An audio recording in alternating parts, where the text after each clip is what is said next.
এই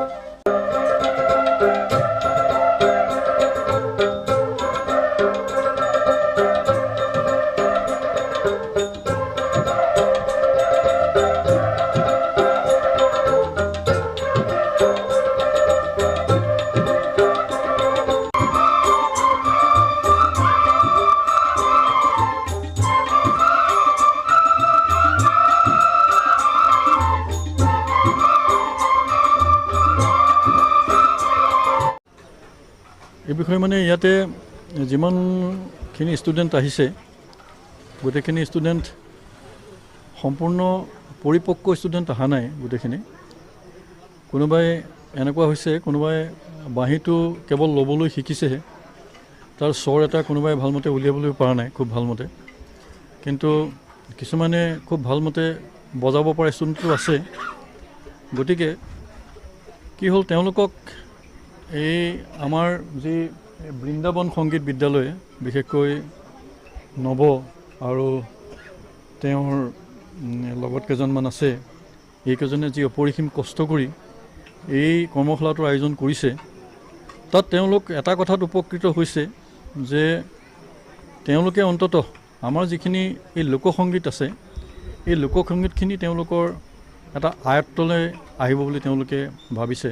আৰু ময়ো তেওঁলোকক সেই লোকসংগীতৰ যিখিনি আছে, আমাৰ যিডাল শিপাডাল, মানে এই শিপাডাল যাতে হেৰাই নাযাওক, তেওঁলোকে যাতে তাৰ এটা সুৰৰ এটা জ্ঞান এটা যেন তেওঁলোকে পায়, তাৰ কাৰণে মই তেওঁলোকক দিবলৈ চেষ্টা কৰিছোঁ।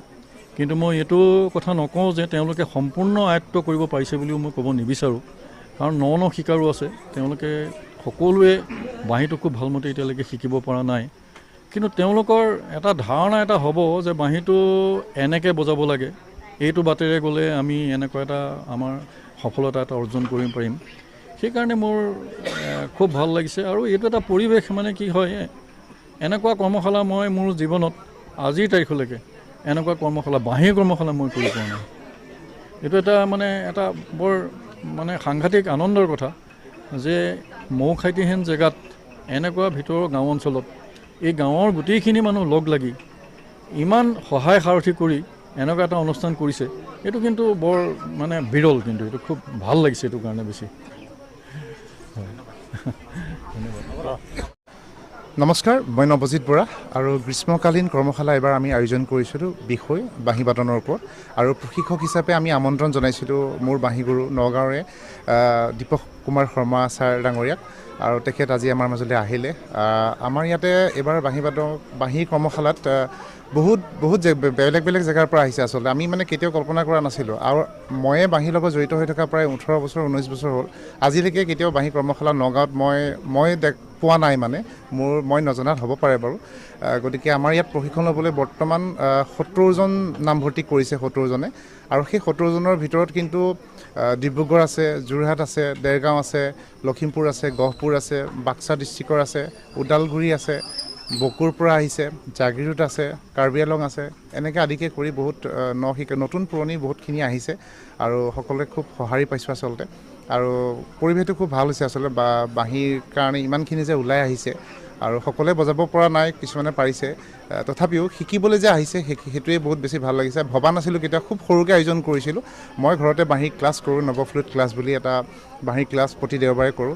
আৰু সেই ক্লাছটোৰ পৰাই আমি কৰ্মশালাখন আয়োজন কৰিছিলোঁ, সেই সীমিত কিছু ছাত্ৰ ছাত্ৰী লৈ। কিন্তু আমাৰ ইমান এটা বিশাল সমাগম হ'ব বুলি আমি বাঁহীৰ ক্ষেত্ৰত কেতিয়াও ভবা নাছিলোঁ। আৰু আমাক এই ক্ষেত্ৰত সহায় কৰিছে বাঁহীৰ ছাত্ৰ মোৰ বন্ধু জাহ্নুপ্ৰাণ, অবিনাশ ৰাজা, ডিম্পল, ৰঞ্জিত, এই গোটেইখিনিয়ে যথেষ্টখিনি সহায় কৰিছে। অভিভাৱকসকলেও সহায় কৰিছে। লগতে আমাৰ দীপক ছাৰৰ পৰা আমি দিহা পৰামৰ্শ যথেষ্টখিনি পাইছোঁ। গতিকে সেইমতে আগবাঢ়িছোঁ। আশা কৰোঁ ইয়াত কৰ্মশালাত কিমান দূৰ শিকিব পাৰে নাজানো, কিন্তু পিছলৈ তেওঁলোক একোজন ভাল বাঁহীবাদক হ'ব, আৰু বাঁহীৰ শিকিবলৈ এটা আগ্ৰহ তেওঁলোকৰ মনত জন্মি উঠিব। সেইখিনি।